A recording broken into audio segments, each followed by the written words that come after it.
Look at this worker doing a dangerous factory job. Now, imagine a 13-year-old in his position.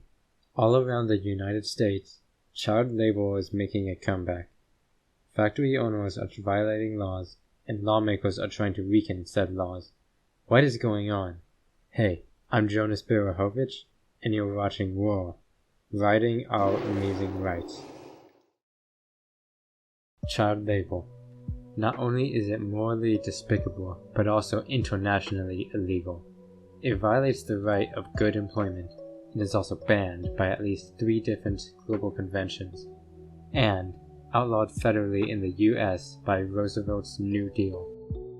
However, more than 80 years later, reports of violations of these laws in the Midwest and South have started increasing significantly. Children as young as 12, the majority of them poor or children of immigrants, are being found employed in factories, working with dangerous chemicals and sustaining burns. In February of this year, Packer's Sanitation Services was exposed for illegally employing over 100 children in highly dangerous jobs in factories. 13-year-olds were cleaning razor blades on their night shifts. There are factory managers knowingly employing children in order to profit off their labor. What's worse, the conservative lawmakers in those states are also voting to weaken child labor laws.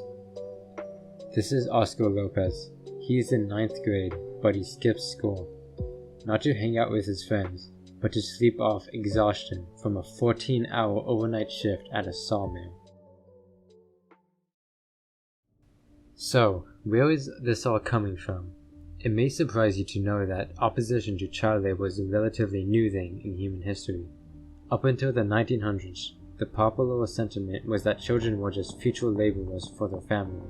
William Blackstone, a jurist in 18th century England, stated that a child is the property of their father. In the mid-1800s, a big change came to child labor with the Industrial Revolution. Previously, child labor was mostly unpaid because the labor was usually closely connected to their family. When factories and mills started springing up and jobs as we know them today came into being, people also started considering that child labor should be paid. This was also closely connected with the abolition of slavery.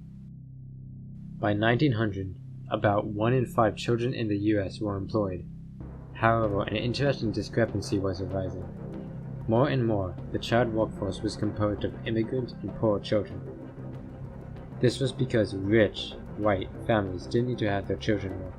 Meanwhile, other families had to. Coinciding with this is the banning of child labor. Public opinion of it had slowly been going down, and in Franklin Roosevelt's New Deal it was outlawed. This was with the help of a National Child Labor Committee, founded in 1900. Child labor and its history is not just restrained to the US, though.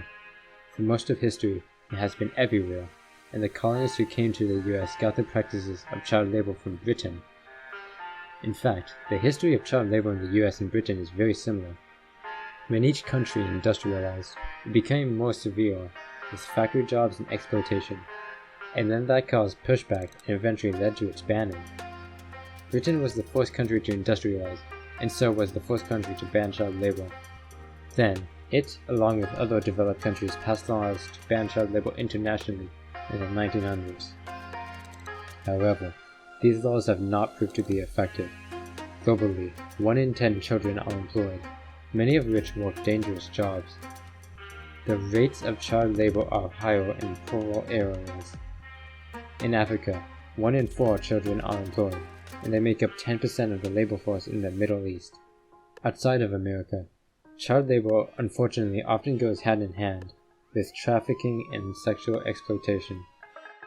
There are 3 international conventions outlawing child labor, but in these countries, many of which are dealing with fallout from colonialism and war, there generally isn't enough resources for them to make an effort to ban it and enforce the ban.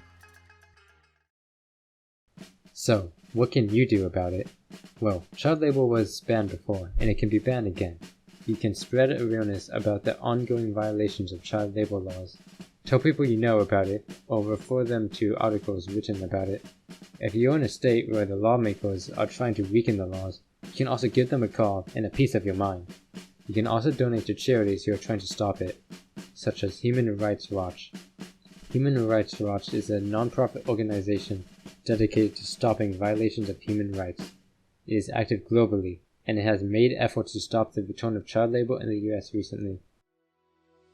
Even if you're not affected, or if nobody in a 100-mile radius of you is affected, this is important no matter what. Child labor isn't going to plateau on its return. It will spread to more states, more countries, and maybe even to your area. There has to be an active effort to uphold human rights. So, roar!